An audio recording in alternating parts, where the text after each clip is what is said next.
Welcome back, everyone, to Star Wars Abridged. Today we are going to be back into Timothy Zahn's Heir to the Empire, and we will be reading through Chapter 11, which is solely a Luke Skywalker chapter, and as we learned in Chapter 9, he's on his way to Dagobah.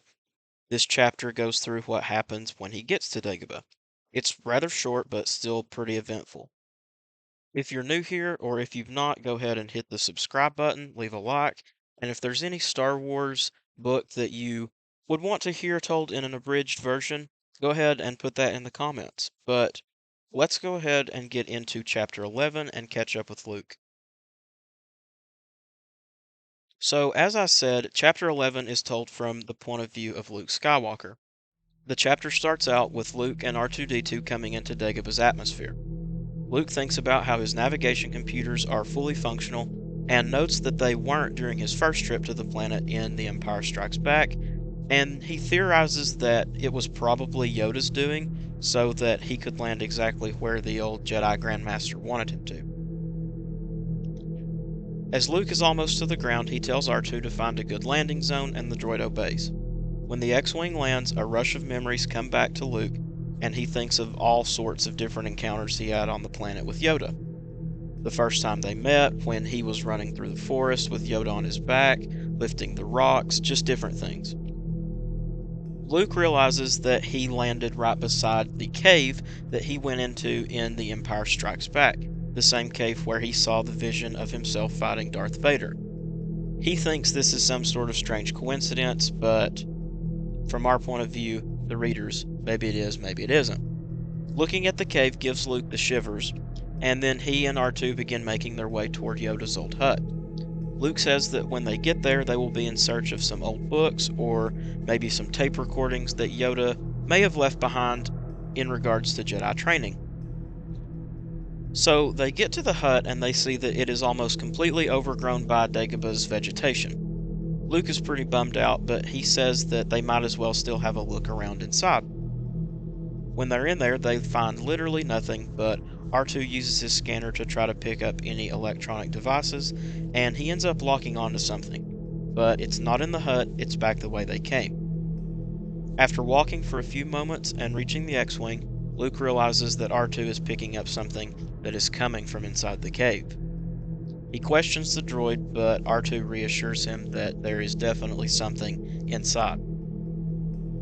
Luke almost tries to convince himself that there's no reason to go in there no matter what's in there, but then he remembers that Leia had just told him about a dark Jedi from Fash going to Dagobah and thinks maybe that the electronic device R2's picking up could be something of his.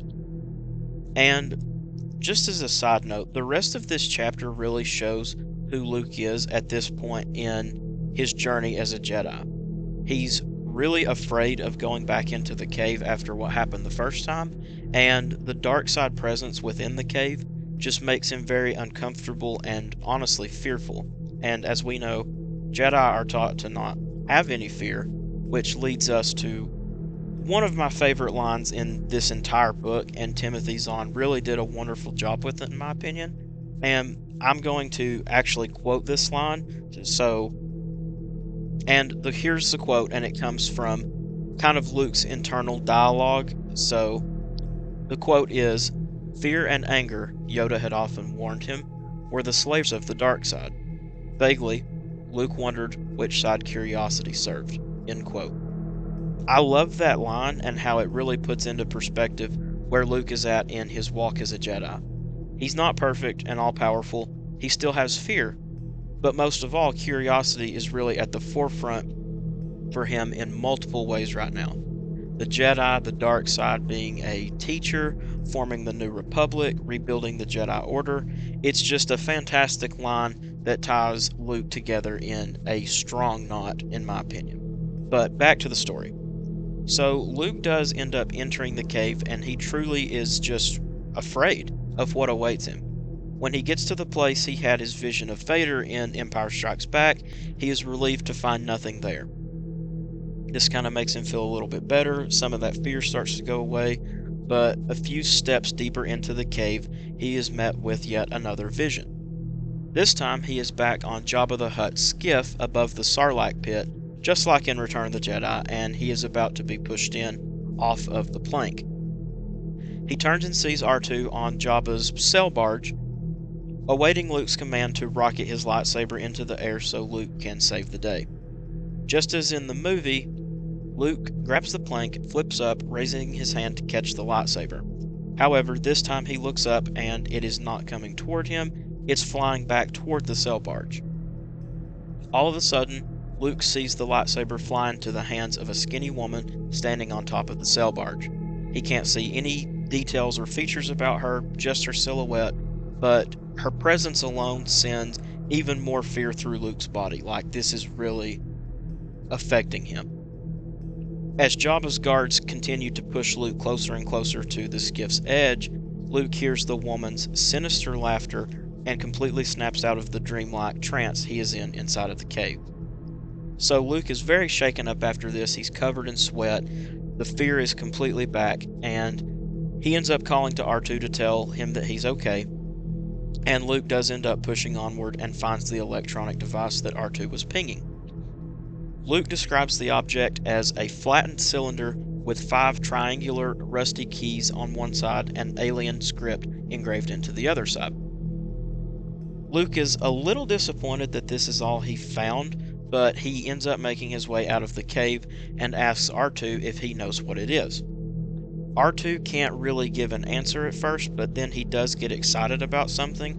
He starts beeping kind of excitedly, but Luke doesn't really understand what he's saying, but where Luke has a translator in the X-Wing. He wants to get away from the planet and away from the cave, so he gets R2 back to the X-Wing, he gets him put in, and they start to fly away. So, over the translator, Luke is reading what R2 is saying, and R2 doesn't actually know what the object is, but he does tell Luke that he saw Lando Calrissian with it at one point. Luke recalls Lando asking him to come visit him on his rare ore mines in the Athega system, and Luke tells R2 to just go ahead and set a course for there. Luke plans on making the journey out there since he believes that Han and Leia will be on Fash for another few weeks and won't be back to Coruscant in the meantime. So now we know from Luke's saying this that Han and Leia haven't even told Luke that they were going to go seek out Lando and lay low. He still thinks that they're on the mission. And then, in the last sentence of the chapter, Luke tells himself that on the way to see Lando, he will reflect on the vision he had in the cave. So that wraps up chapter 11, and I want you to think for just a minute. Maybe you've already got some thoughts in your head. Go ahead and put in the comments who you think the woman is in Luke's vision, and then go ahead and put in the comments what you think that object is that Luke found in the cave. Some of you hearing this might already know, and that's fine, but if not, go ahead and theorize what you think it is in the comments. If you're hearing this story for the first time, you probably have no idea, so go ahead and throw that in the comments. Thank you for listening. In the next video, we will be getting into chapter 12, where we will go back to Han and Leia for the meantime. But thank you for listening, thanks for hanging out and talking some Star Wars. Go ahead and hit that subscribe button, hit the like button. I would greatly appreciate that. Thank you for the support so far with this channel. I hope you have a wonderful day, and as always, may the Force be with you.